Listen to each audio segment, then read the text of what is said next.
बिस्मिल्लाहिर्रहमानिर्रहीम अस्सलामु अलैकुम वरहमतुल्लाहि वबरकातुहू। उम्मीद है आप सब खैरियत से होंगे। इससे पिछली वीडियो के अंदर हमने बताया था कि ख़वातीन के ऊपर हज की फ़र्ज़ियत का तरीक़ाकार क्या है और वो सफ़र हज किस तरह से कर सकती हैं। आज की वीडियो के अंदर हम ख़वातीन के इहराम के जो मसाइल हैं उनके ऊपर बात करेंगे। अगर आपने पिछली वीडियो नहीं देखी तो उसको ज़रूर देख लीजिएगा ताकि समझ में आ सके ये मसाला कि ख़वातीन के हज की फ़र्ज़ियत के मसाइल क्या मर्दों की तरह है या उनमें कुछ तब्दीली भी है। ख़वातीन के जो इहराम के मसाइल हैं, उम्रा हो या हज हो, मर्दों के लिए जब वो नीयत कर लेते हैं उम्रा की या फिर हज की, यहाँ पर एक बात मैं उसकी वजाहत कर देता हूँ कि इहराम दर हकीकत किसी लिबास का नाम नहीं है, वो मर्द के लिए या औरत के लिए, वो लिबास का नाम नहीं है। इहराम हज और उम्रा की नीयत का नाम है। जब आप हज की नीयत कर लेते हैं, जब आप उम्रा की नीयत कर लेते हैं, तो कुछ चीज़ें आपके लिए मना हो जाती हैं उस हालत के अंदर, तो इसी को इहराम कहा जाता है। अब उस सूरत में मर्दों के लिए जो चीज़ सबसे पहले मना हो जाती है वो होता है कि मर्द नीयत करने के बाद हज उम्रा की वो सिला हुआ लिबास नहीं पहन सकते, ये उनके लिए मना हो गया। तो अब उनके लिए जब उन्होंने सिला हुआ नहीं पहनना तो फिर उन्होंने कौन सा लिबास पहनना है, तो उनके लिए मसनून तरीका यह आ जाता है कि वो अनसिला सफ़ेद दो चादरें अपने जिस्म के ऊपर पहनेंगे। और ख़वातीन जब नियत कर लेती हैं तो फिर उनके लिए किसी तरह के लिबास की तब्दीली की ज़रूरत नहीं होती। तो कुछ मसाइल जो ख़वातीन को एहराम की हालत में जिनका ख्याल रखना ज़रूरी है वो मैं अर्ज़ किए देता हूँ। ख़वातीन को हालत एहराम के अंदर मोज़े पहनना ये जायज़ है, बंद जूती का पहनना ये जायज़ है। मर्दों के लिए ये दोनों चीज़ें जो हैं वो मना है, वो इनको नहीं पहन सकती। हाँ, अगर औरतें भी इहराम की हालत में यानी नियत करने के बाद वो मोज़े वगैरह ना पहनेंगी तो ये उनके लिए भी अफजल है, लेकिन अगर वो पहन लें तो ये उनके लिए जायज़ है। औरतें इहराम के वक़्त जो है जब वो नियत कर लेती हैं तो अपने सर के ऊपर वो एक कपड़ा जो है उसको बांध लेती हैं, या फिर अमूमन देखा जाता है कि वो सफ़ेद स्कार्फ़ जो होता है उसको पहन लेती हैं और वो समझती हैं कि ये इहराम है हमारे लिए। तो ये औरतों के लिए इहराम के लिए कोई ख़ास कपड़ा नहीं है या उनके लिए कोई ख़ास स्कार्फ़ नहीं है, उनका जो लिबास है वही इहराम है। हाँ, अलबत्ता बाज़ ख़वातीन जो अपने सर के ऊपर एक कपड़ा बांध लेती हैं वो उनका इसलिए होता है ताकि बाल लटके ना ज़्यादा और वो बाल टूटे ना, तो वो फिर उसको बांध लेती हैं, तो वो दुरुस्त है उनका बांधना, वो उसको बांध सकती हैं। अलबत्ता उसमें उनको एक बात का ख्याल रखना चाहिए कि वो जब कपड़ा बांधे सर के ऊपर बालों के लिए तो वो पेशानी के ऊपर ना आए। ये हिस्सा पेशानी का है, यहाँ पर पेशानी के ऊपर नहीं आना चाहिए, बल्कि यहाँ से ये जो बालों का हिस्सा जहाँ से शुरू होते हैं बाल, यहाँ से उसको बांधना चाहिए। पेशानी के ऊपर उनका वो कपड़ा नहीं आना चाहिए, क्योंकि पेशानी के ऊपर उनके लिए नकाब लगाना या कपड़ा लगाना ये बिल्कुल दुरुस्त और जायज़ नहीं है। और फिर इसमें एक और गलती अमूमन ख़वातीन करती हैं कि जब वो सर के ऊपर जो कपड़ा बांध लेती हैं, बालों वगैरह के लिए बांधती हैं, तो वो फिर मसा करते वक़्त भी, क्योंकि उसको वो समझ लेती हैं कि ये हमारा इहराम है या इहराम का हिस्सा है, तो फिर वो मसा करते हुए भी उसके ऊपर से ही मसा कर लेती हैं।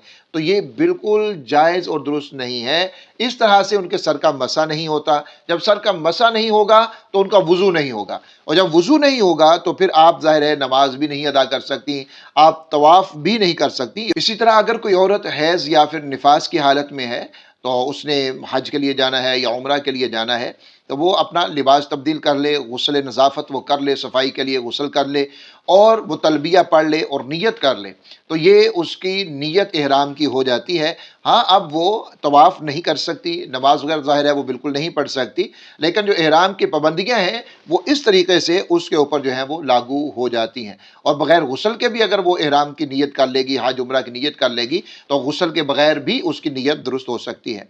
अगर हाइज़ा औरत जो है वो बग़ैर इहराम के यानी बग़ैर नियत किए हुए वो मिक़ात से गुज़र जाए और मक्का मुकरमा वो पहुँच गई, तो फिर वो किसी भी मिक़ात के ऊपर जाकर जब वो नियत कर लेगी, चाहे हज की है या उम्रा की है, वो नियत कर लेगी तो फिर उसके ऊपर जो है वो दम साक़त हो जाता है। नियत के बगैर मिक़ात से गुजरने पर वो उसके ऊपर जो है वो दम लाजिम आ गया था, लेकिन अब अगर वो दोबारा मिक़ात के ऊपर जाती हैं और वहाँ से नियत करके आ जाती है तो फिर उसके लिए ये है कि उसके ऊपर जो दम था वो साक़त हो गया है। और अगर मक्का मुकरमा से उसने नियत कर ली या फिर मुकाम तनईम के ऊपर जाकर उसने नियत कर ली, तो फिर उसको इसके ऊपर एक दम देना भी ज़रूरी है और इसके साथ साथ तौबा इस्तिग़फ़ार करना भी उसको ज़रूरी है। और इसी तरह अगर कोई औरत अपने मुल्क से, अपने घर से, अपने वतन से वो मक्का मुकरमा रवाना हो रही है, मक्का मुकरमा जा रही है और उसको हैज़ शुरू हो जाता है तो वो औरत जो है वो नियत कर लेगी, एहराम बांध लेगी और मक्कातुल मुकर्रमा पहुंचने के बाद वो वहां पर जाकर पाक होने का इंतजार करेगी, यानी हैज़ के खत्म होने का वो इंतजार करेगी। और अगर उसने उम्रा की नियत की थी तो पाक होने के बाद वो उम्रा जो है वो उसको अदा कर लेगी। और अगर हज इफराद की उसने नियत की थी तो पाक होने के बाद वो तवाफ़ कुदूम करेगी। और हज की सई भी तवाफ़ कुदूम के बाद करना उसके लिए जायज़ है, और फिर वो है तवाफ़ ज़ियारत के बाद उसको सही करने की ज़रूरत नहीं पड़ेगी। और अगर हज क़िरान का एहराम उसने बांधा था तो पाक होने के बाद वो पहले उम्रा करेगी, फिर तवाफ़ कुदूम करेगी। और हज की सई तवाफ़ कुदूम के बाद अगर वो करनी चाहे तो वो कर सकती है। फिर वो 8 ज़िलहज को वो मिना की तरफ जो है वो रवाना हो जाएगी। इसी तरह अगर औरत ने मिक़ात से हज क़िरान का एहराम बांध लिया मगर हैज़ के उज़र की वजह से वो हज से पहले उम्रा ना कर सकी, उसको हैज़ आ गया, उसने हज से पहले उम्रा नहीं किया, तो उसी एहराम से वो हज कर ले। और हज से कबल जो उम्रा ना करने की वजह से जो उम्रा उसका रह गया है तो उस उम्रे की कज़ा जो है वो बाद में करेगी और उसके ऊपर वो एक दम भी आएगा और वो एक दम भी देगी। तो इस सूरत में हज किरान की कुर्बानी जो है उसके ज़िम्मा से वो साक़त हो जाएगी, क्योंकि उसका जो हज है वो हज इफ़राद कहलाएगा। और हज इफ़राद के अंदर जो है वो कुर्बानी ये वाजिब नहीं होती, हज इफ़राद के अंदर जो कुर्बानी है ये मुस्तहब अमल है। और इसी तरह एहराम बांधने से पहले अगर मियाँ बीवी साथ हैं, वो इकट्ठे हज के लिए जा रहे हैं या इकट्ठे वो उम्रा के लिए जा रहे हैं, तो एहराम बांधने से पहले, उस सफ़र पर निकलने से पहले उनके लिए अगर मौका है तो उनका आपस में मिलना यानी सोहबत करना यह मसनून है, उनको वो कर लेनी चाहिए, ताकि बाद में जो है वो उनके लिए सफ़र के दौरान और दूसरे मामलात में उनको किसी तरह का ऐसे ख्याल ना आए और ऐसी परेशानी उनको ना हो। ख़वातीन के लिए जब वो हज मुकम्मल कर लेती हैं, उम्रा मुकम्मल कर लेती हैं, तो उनके लिए एहराम से हलाल होने का तरीका क्या होता है। मर्दों के लिए तो हुक्म यह है कि वो अपना सर को मुकम्मल तौर के ऊपर मुंडवाएंगे या फिर वो अपने सर के बालों को कटवाएंगे, या मुकम्मल मुंडवाएंगे या मुकम्मल सर के बाल जो है वो कटवाएंगे। और ख़वातीन के लिए सर को मुंडवाना ये बिल्कुल हराम है, वो ऐसा नहीं कर सकती। उनके लिए कसर है, यानी वो अपने सर के बालों को उंगली के पूरे 1 इंच के बराबर जो है वो उसको काट लेंगी। उसका तरीका बेहतरीन ये होता है, क्योंकि सर के बाल अमूमन छोटे बड़े होते हैं, तो वह बालों को 2 हिस्सों में कर ले, दाएं बाएं डाल ले, आगे निकाल ले और एक तरफ से उनको 1 इंच या 1.5 इंच जो है उसको काट ले और दूसरी तरफ से भी काट ले, या फिर जहां वो बराबर होते हैं उस हिसाब से उनको एक दफ़ा में काट ले, ताकि बाल जो है वो उसके सारे बराबर हो जाएंगे। तो इस तरह से वो बालों को, अपने बालों को काट सकती है और कम अज़ कम 1 पोरे के बराबर, 1 इंच के बराबर उसको बाल काटना होते हैं। इसी तरह औरत जो है वो एहराम से निकलने के लिए, हलाल होने के लिए अपने बालों को खुद भी काट सकती है और दूसरी औरत भी काट सकती है। जब आपने एहराम से निकलना है और कई औरतें अगर वहां पर मौजूद हैं तो वो जो है एहराम से निकलने के लिए एक दूसरे के बालों को काट सकती हैं। और औरत जो है वो किसी नामहरम से बाल नहीं कटवा सकती, नामहरम से बाल कटवाना ये औरत के लिए बिल्कुल हराम है। हालत एहराम में अगर औरत ने अपने सर से कोई जूं निकाली और उसको मार लिया तो एक जूं के मारने के ऊपर उसको 1 मुट्ठी गंदम जो है उसको सदका करना है बतौर कफारा के, और इसको जो है वो नकद में भी कर सकती है। ज़ाहिर है वहाँ पर कहाँ से गंदम को ढूंढेंगे और उसको सदका करेंगे, जो उतनी कीमत उसकी बनती है उसी हिसाब से उसको सदका किया जा सकता है। अलबत्ता जो मूज़ी जानवर होते हैं, नुकसान देने वाले जानलेवा होते हैं या ऐसे कीड़े होते हैं, उनको अगर मारा जाए तो उसके ऊपर कोई दम या सदका जो है वो लाजिम नहीं आता, बल्कि हालत एहराम में उनको मारना ये बिल्कुल जायज़ और दुरुस्त है। और एक जो अहम मसला है इस हवाले से कि एहराम की हालत में आमतौर के ऊपर क्या दिया जाता है जी, औरत का पर्दा नहीं है, उसको पर्दा यहाँ पर माफ़ हो गया। याद रखिए कि पर्दा एक अलहदा हुक्म है और औरत का एहराम एक अलहदा हुक्म है, हमने दोनों के ऊपर अमल करना है। उसका तरीकाकार ये है, मैंने एक तफसीली वीडियो इसके ऊपर बनाई थी कुरान और सुन्नत से, आप इस वीडियो को ज़रूर देखिएगा। ये जो थंबनेल है आपके सामने, इस वीडियो को आपने देखना है, इसका लिंक भी मैं कोशिश करूँगा डिस्क्रिप्शन के अंदर दे दूँ। तो इस वीडियो को आप तफसील से देखेंगे तो आपको सारा मसला मैंने इसके अंदर समझा दिया है। इख्तिसार के साथ मैं यहाँ पर भी अर्ज़ कर देता हूँ कि एहराम एक अलहदा मसला है और चेहरे का पर्दा एक अलहदा मसला है औरत के लिए।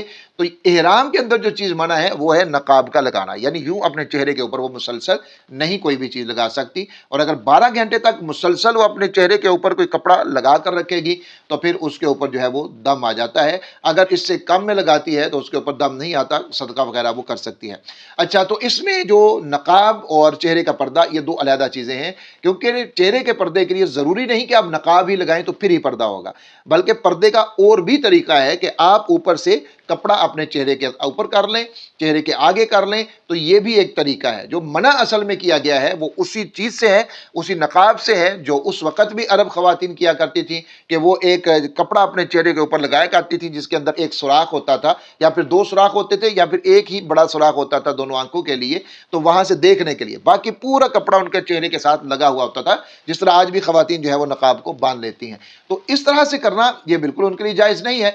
अलबत्ता चेहरे के पर्दे के लिए वो अपने सर के ऊपर से इस तरह से कोई भी कपड़ा लटका सकती हैं, जिस तरह आज तक वो हजाब कैप जो है वो चली हुई है, उसको वो ख़वातीन पहन लेती हैं, वो हेड से आगे बना होता है, तो उससे भी काफ़ी हद तक उनकी बचत हो जाती है। तो औरत को चाहिए कि वो इस तरह का कपड़ा इस्तेमाल कर ले। औरतें जो हैं उनके लिए कोई भी, मैंने पहले भी अर्ज़ किया है, कोई भी लिबास उनके लिए मखसूस नहीं है, सफ़ेद, नीला, पीला या कोई भी ऐसा नहीं है, ना कोई मखसूस सकाफ़ है जो औरत जो है वो इसमें एहराम के लिए इस्तेमाल करेगी, बल्कि औरत का जो लिबास उसने पहना है उसके अंदर नियत करेगी, वही उसका एहराम कहलाएगा। और औरत के लिए यह है कि इस दौरान जब आप अपने घर से निकलते हैं और नियत कर लेते हैं, उसके बाद तलबिया को पढ़ना यह मसनून है।